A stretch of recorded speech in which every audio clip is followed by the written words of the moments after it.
اسلام نے کبھی دولت کے حق کرنے کو منع نہیں کیا۔ اگر اسلام دولت کمانے کا منکر ہوتا تو زکوٰۃ کا حکم کیوں دیتا، خیرات کا حکم کیوں دیتا، صدقے کا حکم کیوں دیتا، فطرے کا حکم کیوں دیتا؟ یہ ایکسپورٹ بتا رہی ہے کہ اگر امپورٹ نہ کرو گے تو بانٹو گے کیسے؟ اسلام نے کہا جس نے دنیا کو چھوڑا آخرت کے لیے اور جس نے آخرت کو چھوڑا دنیا کے لیے وہ ہم میں سے نہیں ہے۔ دنیا میں رہو مگر آخرت کو نہ بھولو، آخرت کی طرف جھکو مگر دنیا کو نہ چھوڑو۔ لباس پہنو، ہم تمہیں حکم دیتے ہیں ننگے نہ رہنا، اچھا لباس پہننا، بے تین کپڑے دھلے ہوئے ہوں۔ گندا مسلمان دنیا میں رہنے کا حقدار نہیں ہے، تمہارے جسم پر عالی شان کپڑے ہونے چاہیے۔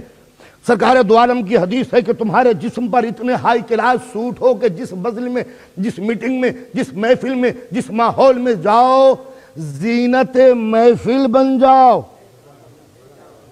دنیا تمہارا نظر اٹھا کے دیکھے کہ یہ کون آ گیا کہ جس کا ہائی کلاس ڈریس ہے۔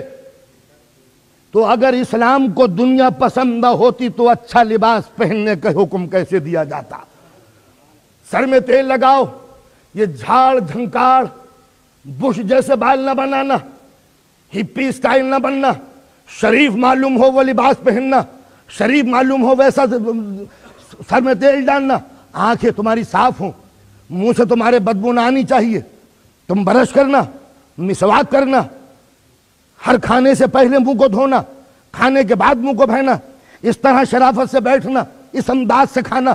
انصاف سے بتائیے اگر اسلام کو تمہارے اچھے لباس سے نفرت ہوتی یہ کیوں کہتا کہ نماز پڑھتے وقت اچھا لباس پہن کے پہننا؟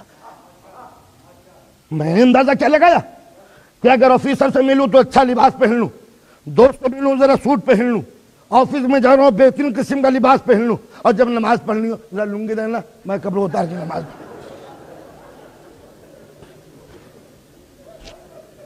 یعنی جب دنیا سے ملوں تو اچھا ڈریس اور معبود سے ملوں۔ قرآن نے کہا، رسول نے فرمایا کہ نماز پڑھو تو سج دھج کے پڑھنا، خوشبو لگی ہوئی ہو، مسجد کی طرف جانا تاکہ دنیا تمہیں دیکھے کہ ہاں کوئی زندہ قوم راہوں کو مہکاتی ہوئی چل رہی ہے۔ تو آپ نے دیکھا۔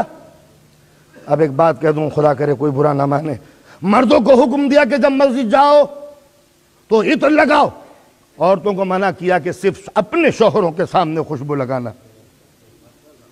ہماری شریعت میں یہاں تک کہا کہ اگر تم غیر مرد کو سنگھانے کے لیے خوشبو لگاؤ تو سنت ہے کہ غسل کرو، اس لیے کہ گناہ سرزد ہو گیا۔ اسلام نے ہر قسم کی خباثتوں سے رجس سے بچایا۔ حضور کو ایک حدیث، اچھا لباس پہنو،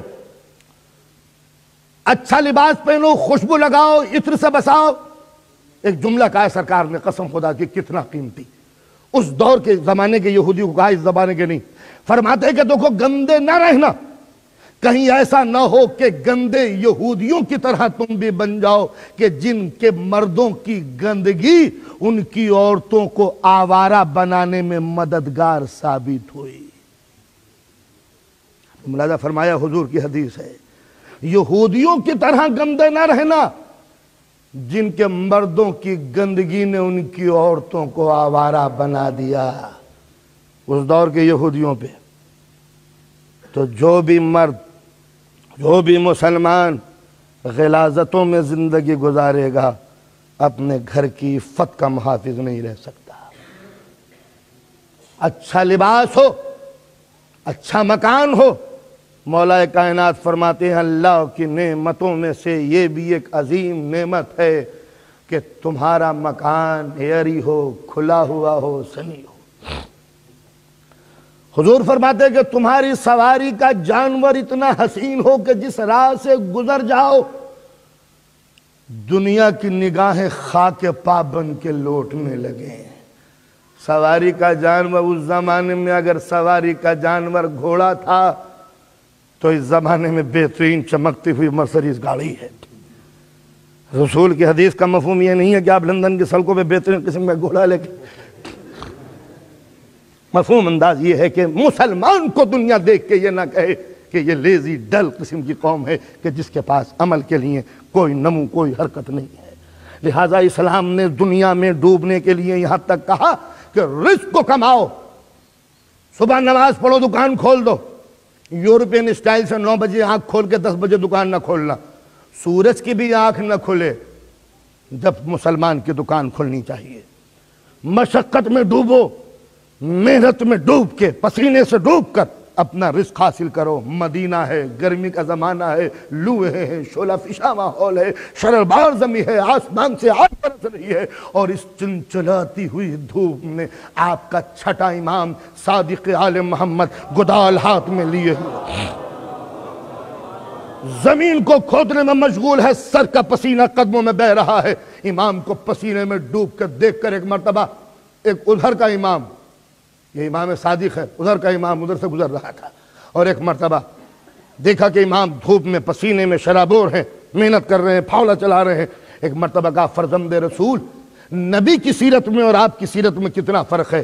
کہاں وہ قناعت، کہاں وہ پھٹا ہوا لباس، کہاں وہ اللہ، کہاں عبادت، اور کہاں یہ آپ کی زندگی کہ دنیا کمانے کے لیے آپ اتنی محنت کر رہے ہیں کہ اس دھوپ میں بھی آپ کو سکون کی ضرورت نہیں محسوس ہوتی، جبکہ اس گرمی میں پرندے جانور بھی اپنے گھروں میں منہ چھپائے بیٹھے ہیں۔ یعنی دنیا سے ہٹیے، آخرت کی طرف لگ جائیے۔ امام نے ایک جملہ کہا، جملہ نہیں ہے، یونیورسٹی ہے، کہا میں اس دھوپ میں مدینے کی اس لیے محنت کر رہا ہوں، میں پسینے میں ڈوب کے اس لیے اپنے کھیت میں کام کر رہا ہوں کہ کہیں غیرت انسانی تو جیسے ذلیل کے آگے ہاتھ پھیلانے پہ مجبور نہ کر دے۔ ہم اس لیے محنت کر رہے ہیں کہ کہیں انسان کو بھیک مانگنے کی عادت نہ ہو جائے، اس لیے کہ رسول نے فرمایا ہے کہ آخرت میں سب سے زیادہ بدنصیب وہ ہوگا جسے دنیا میں ہاتھ پھیلانے کی نوبت آئی ہو۔ تو اسلامی اصول یہ بنا کہ دیکھو دنیا نہ چھوڑنا، دنیا سے تعلقات قائم نہ ترک نہ کرنا، تمہارا گھر ہو، تمہارا بار ہو، کاروبار ہو، سواری کا جانور ہو، اچھا لباس ہو، تمہاری بیوی ہو، شریک حیات ہو، تمہارے بچے ہو، ویل اسٹیبلش تمہارا، ویل ٹو ڈو تمہارا فرنیچر، سب کچھ ہو مکمل، دنیا میں رہنا تو عزت کی زندگی سے گزارنا۔ اسلام نے کبھی دولت کو حاصل کرنے کو منع نہیں کیا۔ اگر اسلام دولت کمانے کا منکر ہوتا تو زکوٰۃ کا حکم کیوں دیتا، خیرات کا حکم کیوں دیتا، صدقے کا حکم کیوں دیتا، فطرے کا حکم کیوں دیتا؟ یہ ایکسپورٹ بتا رہی ہے کہ اگر امپورٹ نہ کرو گے تو بانٹو گے کیسے، نہ کماؤ گے تو غریبوں کو دو گے کیسے، نہ بچاؤ گے تو خمس ادا کیسے کرو گے؟ تو لہٰذا یہ نکاسی بتا رہی ہے کہ برآمد نہ کرو گے، نہ کماؤ گے تو بانٹو گے کیسے۔ اسلام میں سب سے بڑا جو کفر ہے وہ ہاتھ پر ہاتھ دھر کے بیٹھ جانا ہے۔